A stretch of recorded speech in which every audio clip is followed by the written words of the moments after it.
What is up, guys, and welcome back once again to another episode of the Ebby Space Agency journey here on Kerbal Space Program Career Mode. We're here for episode number 24 then, after a very successful episode 23, where we finally took our first steps on Duna. Very fun episode. If you guys didn't catch that, please do go check it out. But we start today in the mission control room, having a look at potential other Duna missions. So this is something that we're not necessarily going to be able to do on this this rotation of Duna, but we are obviously probably going to go back to Duna at some point. So the idea is that we're going to take this mission and set ourselves up for a bit of a side objective on the next set of Kerbonauts we send to the fourth planet in the system. We also take a mission to rescue Jedman Kerman from orbit.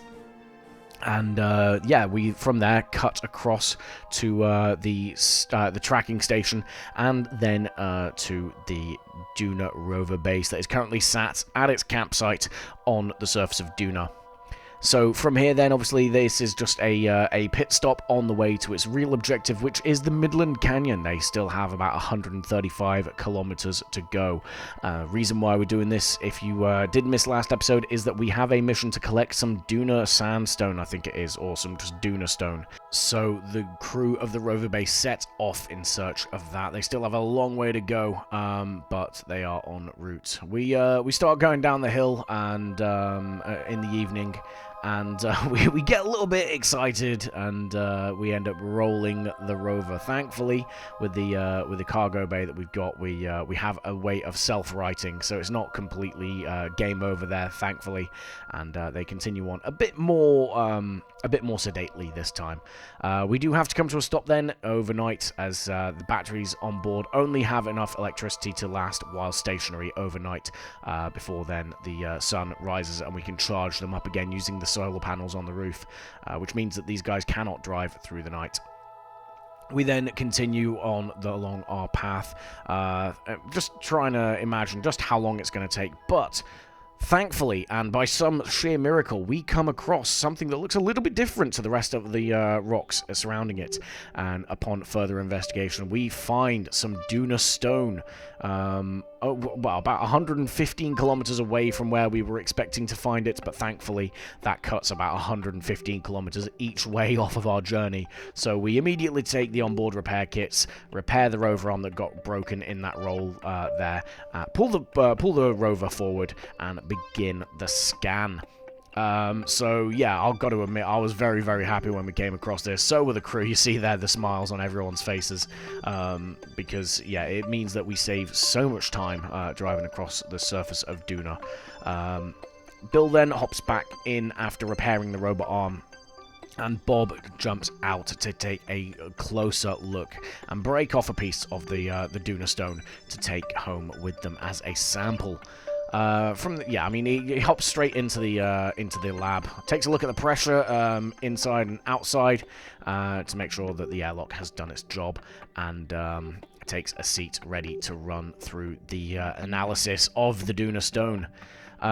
So yeah, the crew chills out there while Bob does his thing, and we're going to cut back to the KSC on, again, another quite cloudy day here today, and we're going to jump into the Strategia building. So we have finished the Duna program in terms of a mission. We've planted a flag on Duna. The Duna program itself is still alive. We're going to be sending other missions, but now we are setting our sights on another celestial body. This time it's going to be Moho, the closest planet to our star Kerbal. And we're going to be looking to send some probes to the surface. So you see us here designing that probe, the Nomad Lander Probe Mark 1. The idea being that it just sets down, does a bunch of experiments, much like we've done with other ones. But thankfully, because there is no atmosphere on Moho, we do not need to factor in any kind of heat shield or anything like that. So we can make the lander a little bit more compact. We've got the better well, I say bicoupler, this is a tricoupler, so everything's a little bit more compact, and yeah, we pop it in the fairing there. We can't use the Scuffer Dreams booster for this, because we need to design an interplanetary drive stage that should hopefully have enough Delta V to get us into orbit around Moho. So this is its own bespoke design, which we're going to head over to the pad in a second to watch the launch of. Oh, let's do that, and then off we go, I guess.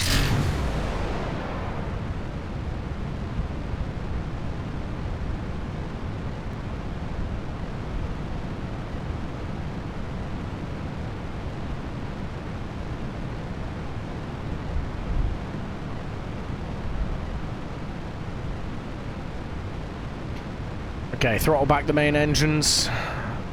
And so one of the perks of obviously the lander craft being quite a compact design is that the payload is fairly well optimized for the launch vehicle we've got. The launch goes off nicely without too much problems. We broke the boosters when they decoupled because they rammed into each other, but thankfully the main launch vehicle itself is unaffected. Once in orbit, then obviously we extend the solar panels and the communications dishes, and we set ourselves up with a burn out towards Moho. It took quite a bit of finagling. Again, I don't understand the transfer window. Didn't really give us the most optimal placement of Kerbin and Moho to work with. So this burn that we had was not really well, it wasn't efficient, and we end up spending a lot more Delta V than what we initially planned. And if you guys have, the more experienced players amongst you, might realize that with 3.5 kilometers of Delta V, we actually don't have enough Delta V to make it to Moho. Especially with the course correction that we're doing, trying to match planes and get ourselves around there. We only leave ourselves with 1.9k of Delta V left, which is just not enough to capture. Moho's gravity is not great enough that we can make it. So you see there, the red building on that burn, it needs at least 4 grand of Delta V to capture around Moho. So we're a little bit screwed, guys. We do attempt to sort of make multiple passes to see if that helps us with gravity, but obviously without any other orbiting bodies around Moho, that's really just a pipe dream at best. So instead, we go back to the KSC, leave that in deep space, and we set off for another mission. And this time, it's going to be another crew rotation at the mining base. What we got wrong last time, so I guess we get a do-over, I suppose. So we want to be going at 96.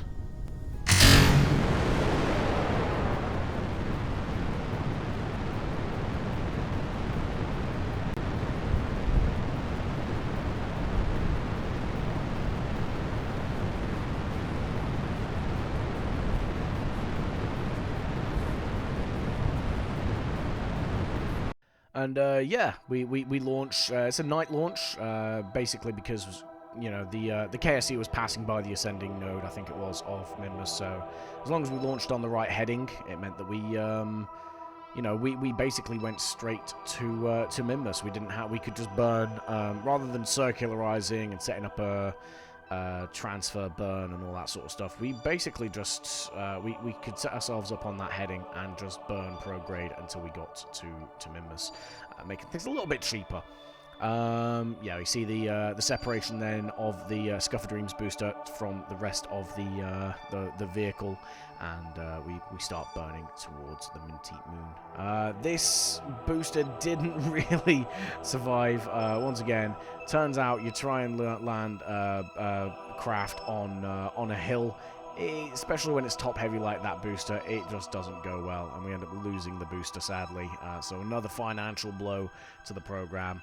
But we kind of nail the landing of the transfer ship, landing just a few meters away from the mining facility, and yeah, we start the transfer process. So Cloudtop and a few others that have already been are now on another year-long rotation at the mining base. We see there we're having a quick look around the actual facility because I don't think I showed you properly. the internals, so you guys can have a look around. I'm in love with a free IVA mod. I think it's an absolute game changer for this game. Yeah, we got the crew moving around and doing their transfer stuff. You'd have to check the logs for who's transferred on and who's not. There's going to be multiple transfers throughout this career mode, right? Everyone's going to get a turn on Mimbus. And yeah, the current returners, I don't know, the guys going home take control of the transfer vessel and make their way back home. They also land on the side of the hill, but luckily the slope's a bit more forgiving, and these guys are able to return home safely with a bunch of new ribbons on their chests, all of the bling for the returning crew. We do have some science to spend there, and we're going to go ahead and look to spend it on some more exciting aircraft parts with the hope that we continue to develop our spaceplane capability later on down the line. You see here, obviously, as we mentioned previously, that we're pretty much just going to fly right on by Moho, so we use the opportunity to at least get something from the deal, right? So we enter the sphere of influence, and we just start spamming science experiments and sending off all the data back as soon as we can. We then obviously wait until we pass close by. I think our periapsis is like 11k, well within the near space area for Moho, and we start getting the near space data to also send back. So at the very least, we get something out of this boondoggle or whatever you want to call it, debacle, scuff, just complete failure. So yeah, we transmit that science off. So we can figure out where we went wrong and make sure that Werner's not quite so drunk when he designs this the next attempt. We do have a little bit of a play around, see if we can set up multiple passes and eventually bring ourselves into orbit around it. But to do it, we'd end up having to make hundreds of passes, and it's just not viable. So we end up chalking it up to a complete loss. On to a more successful mission then. The crew of the Duna rover base are now heading home. Not home completely, they're just returning to the vicinity of the lander, so that should anything go wrong, obviously they don't have far to go. But on the route back, they actually come across another anomaly. They see these purpley red rocks jutting out of the ground, and they decided to nickname them blueberries, despite the fact they are neither berries nor completely blue. They give it a quick scan with the arm, and you know, they ascertain exactly what they're made of and what they taste like, before then continuing on their way. We do hot Bob out as well to grab a quick sample, and yeah, he goes in the back to basically see just what the flavor is and whether or not they are in fact edible. And yeah, we then, as we're continuing our way back to the lander, we come across another anomaly, guys. We come across what looks to be a meteorite that's landed on Duna and, well, survived the impact. So we have a look at what we've got. Bob hops out to see if he can grab a sample, but he's unable to grab one, and instead settles for a nice picturesque moment there on top of the stone. Before we then head back to our surface science pack as a quick, again, sort of rest stop before we then make the final drive over to the lander. But we'll look at how that went at the end, well, in future episodes, guys. For now, that is the end of this episode. A bit of a shorter one than normal, but no less productive. We've found that even though we are quite a ways into this career mode now, we're still not impervious to failure. And also we got quite lucky, and we've accomplished quite a few missions, and we're accruing quite the log of science on the surface of Duna. So a mixed bag, but overall another fun episode, I'd say. Once again, do leave your thoughts down in the comment section below, and yeah, that is pretty much it for this episode, guys. So thank you all for watching, and once again, I will see you all in the next one. Goodbye.